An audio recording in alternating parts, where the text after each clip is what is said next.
Hi, and welcome back to EDPS 502. This week in Module 10, we're talking about culture and diversity. Now, I like this image of the fish when we think about culture because the fish are swimming around in the water, probably not giving water a great deal of thought. Water is just everywhere. Water is what surrounds them. Water is normal. Everybody's in water. And it probably isn't something to which fish give a lot of attention until they're someplace else where they're not in water or they're in some other substance, and then suddenly everything would be very unfamiliar and potentially feel quite dangerous. In the same way, our culture surrounds us. The norms, the language, the vocabulary, the values, the holidays, the traditions, all of the things that we do that just feel like what everybody does, what's completely normal. Those are the things that frame our culture, and we don't think about them very much until we're in a different situation. Here, I wore can you see this? This is my Lucky Leprechaun t-shirt. I wore this as a tribute to my Irish grandparents, who framed part of the culture from which I come. Just like Joe Biden, my Irish grandparents immigrated to Scranton, Pennsylvania, and I used to go there regularly to visit them. My grandfather was a coal miner, and just, again, like Joe Biden's family. And we visited, and, going to Scranton and having a coal furnace and all of those things were part of just life. They weren't things I thought about very much. Until many, many, many years later, when my husband and I took a trip to the west coast of Ireland, and I had the strangest sensation because everyone around me spoke just like my grandparents. And I suddenly realized that which was the norm when one went to visit my grandparents, the thing that felt so normal to me, and the way, frankly, I thought everybody in Scranton spoke, was a very strong Western Irish accent. I literally had never known it until I was an adult, because it was part of the water I was swimming in. It just felt normal. It didn't feel like an accent. It didn't feel like anything different at all. It was just the way my grandparents spoke. Let's click. If we are fortunate, we live in 21st century classrooms where there are many, many different kinds of children. And I do believe that this is the case, that you are fortunate if your classroom looks anything remotely like this, because the world does.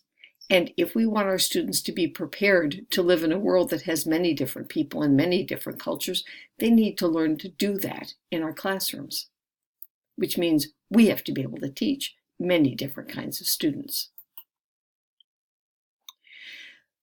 The world of diversity has its pluses and its minuses these days. We do, as this lovely photograph illustrates, have lots of children who have many different kinds of friends. Even in the world of emojis, we're beginning to recognize that there's more than one way to look like a little girl or a little boy. And yet, in this cartoon, we have the young man saying, "Define bias." A careful review of the facts, which results in any viewpoint other than my own. And of course, one of the many Facebook memes about stereotypes. I'm punk, so I must rebel. I'm a person, so I must be stereotyped. That's a sad thought, but probably not so far from accurate. If we think about culture and the broad ways in which it impacts our worldview, it's important to think about all the ways it might impact things like language learning, school attendance, mindset, self-efficacy, perceived intelligence, response to threat, many, many, many other variables. Culture, as our water, as our many different waters, affects the way we swim through schools and other learning settings. And so that's what we'll talk about this week. We'll take a look at our module. We have, of course, our video introduction and our readings. We have a collection of interesting things to watch.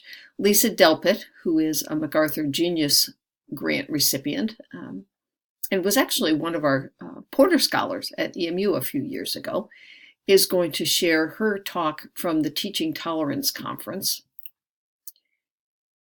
Then we have several videos about ways teachers are attempting to work with diverse student populations in various learning environments. The first one is about preschool English language learners. Then we have a very different approach to bilingualism. Some Canadian schools working with immigrants, and some schools in Chicago who are looking at financial literacy.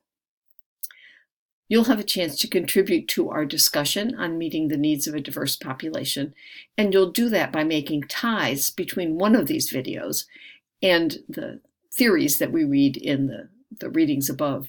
And of course, we'll have Conference 6. Finally, at the very bottom, I've given you a video that I think you will enjoy immensely. It's a video called Stereotypes by a group called Black Violin. I'll just leave it there and you can enjoy. See you next time.